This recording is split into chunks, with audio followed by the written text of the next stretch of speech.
আসসালামু আলাইকুম everyone, welcome back to my channel. আজকে আমি আপনাদের সঙ্গে ভীষণ মজাদার মুচমুচে আর ফুলকো ফুলকো আলু পুরি রেসিপি শেয়ার করব। যেহেতু আলু পুরি তাই বুঝেই গেছেন ঘরে থাকা সামান্য উপকরণ দিয়ে তৈরি হয়ে যাবে। একটু ভিন্ন স্টাইলে এই আলু পুরি রেসিপিটা আমি তৈরি করব। সম্পূর্ণ রেসিপিটি দেখতে থাকুন, তাহলেই বুঝতে পারবেন আমি এটি কিভাবে তৈরি করছি। আশা করছি আমার আজকের এই আলু পুরি রেসিপিটি আপনাদের কাছে খুবই ভালো লাগবে। তাহলে আর কথা বাড়াচ্ছি না, রেসিপিতে চলে যাচ্ছি। প্রথমে একটা মিক্সিং বলে নিয়ে নিচ্ছি হাফ কাপ পরিমাণ দুধ। এখানে কিন্তু দুধের পরিবর্তে পানিও নেওয়া যাবে। তারপর এখানে অ্যাড করে দিচ্ছি 1 টেবিল চামচ ইস্ট, দিয়ে দিচ্ছি হাফ চা চামচ লবণ, অ্যাড করে দিচ্ছি 1 টেবিল চামচ বেকিং পাউডার, তারপর অ্যাড করে দিচ্ছি 1 টেবিল চামচ চিনি। এখন সব কিছুকে একসঙ্গে খুব ভালোভাবে মিশিয়ে নিতে হবে। সব কিছুকে একসঙ্গে খুব ভালোভাবে মিশিয়ে নেওয়ার পর এখানে আমি অ্যাড করে দিচ্ছি 1 কাপ পরিমাণ ময়দা। এখন সব কিছুকে একসঙ্গে ভালোভাবে মিশিয়ে একটা ডো তৈরি করে নিতে হবে। আমরা নর্মালি রুটি পরোটা তৈরি করার সময় যেরকম সফট ডো তৈরি করি, এই ডোটাও ঠিক একইভাবে তৈরি করে নিতে হবে। দেখতেই পাচ্ছেন হাত দিয়ে মথে খুব ভালোভাবে একটা সফট ডো তৈরি করে নিচ্ছি। এই পর্যায়ে আমি অ্যাড করে দিচ্ছি 1 টেবিল চামচ সয়াবিন তেল। আপনারা চাইলে কিন্তু ফার্স্টেও এই তেলটা অ্যাড করে নিতে পারেন।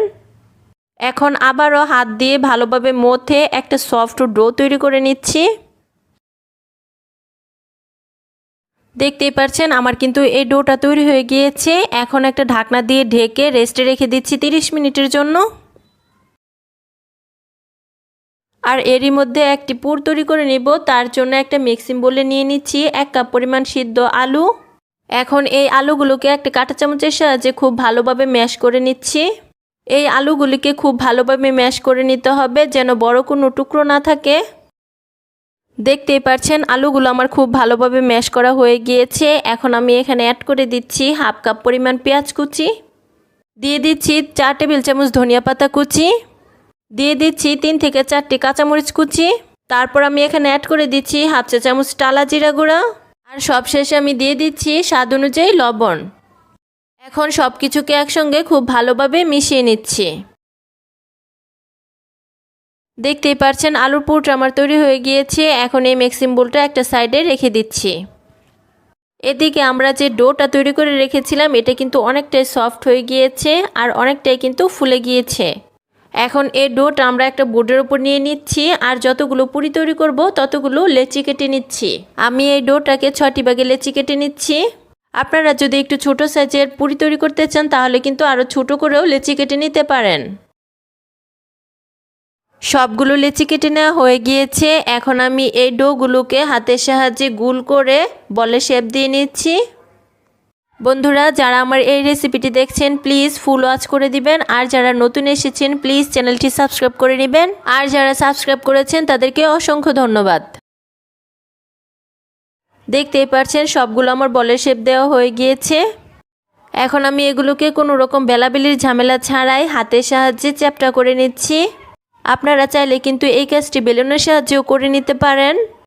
দেখতেই পাচ্ছেন সবগুলো কিন্তু আমার চ্যাপটা করে নেওয়া হয়ে গিয়েছে। এখন আমি এগুলোতে অল্প অল্প করে আলুর পুর দিয়ে নিচ্ছি। এখন আমি এই রুটির সাইড দিয়ে টেনে মুখটা বন্ধ করে দিচ্ছি। একইভাবে আমি সবগুলো তৈরি করে নিচ্ছি।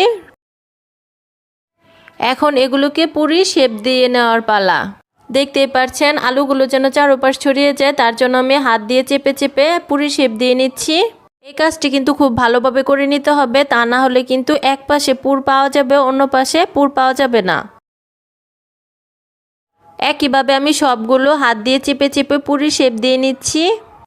দেখতেই পাচ্ছেন আমার কিন্তু সবগুলো পুরি শেপ দেওয়া নেওয়া হয়ে গিয়েছে। এখন এগুলোকে ভাজতে চলে যাচ্ছি। ভাজার জন্য চুলা একটা প্যানে পর্যাপ্ত পরিমাণ তেল গরম করে নিয়েছি এবং এই তেলটা কিন্তু খুব ভালোভাবে গরম হতে হবে। তারপর একটি পুরি আমি তেলের মধ্যে ছেড়ে দিচ্ছি। একটি পাশ ভাজা হয়ে গেলে এই পাশটাও খুব ভালোভাবে ভেজে নেওয়ার জন্য পুরিটা আমি উল্টে দিচ্ছি। দেখতেই পাচ্ছেন পুরিটা কি সুন্দর ফুলে উঠেছে। এখন আমি এটাকে উল্টে পাল্টে খুব ভালোভাবে ভেজে নিচ্ছি। পুরিটা খুব ভালোভাবে ভাজা হয়ে গিয়েছে। এখন একটা ছাঁকনির সাহায্যে তেল ছড়িয়ে তুলে নিচ্ছি।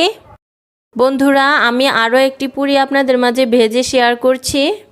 এই পুরিটারও একটি সাইড হয়ে গেলে আমি উল্টে পাল্টে খুব ভালোভাবে ভেজে নিচ্ছি।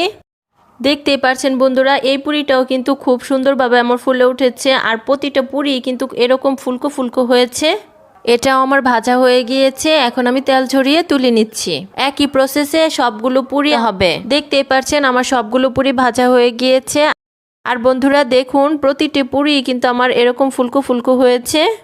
একটি পুরি আমি আপনাদের মাঝে ছিঁড়ে শেয়ার করছি, দেখুন ভিতরটা কতটা খাস্তা হয়েছে। আশা করছি আমার আজকের এই পুরি রেসিপিটি আপনাদের কাছে খুবই ভালো লেগেছে আর সহজও লেগেছে। আমার আজকের রেসিপি যদি আপনাদের কাছে ভালো লেগে থাকে তাহলে প্লিজ চ্যানেলটি সাবস্ক্রাইব করে দিবেন আর পাশে থাকা বেল আইকনটি প্রেস করে দিবেন। যারা পেজ থেকে দেখছেন প্লিজ পেজটি ফলো করে দিবেন। ধন্যবাদ সবাইকে, আল্লাহ হাফেজ।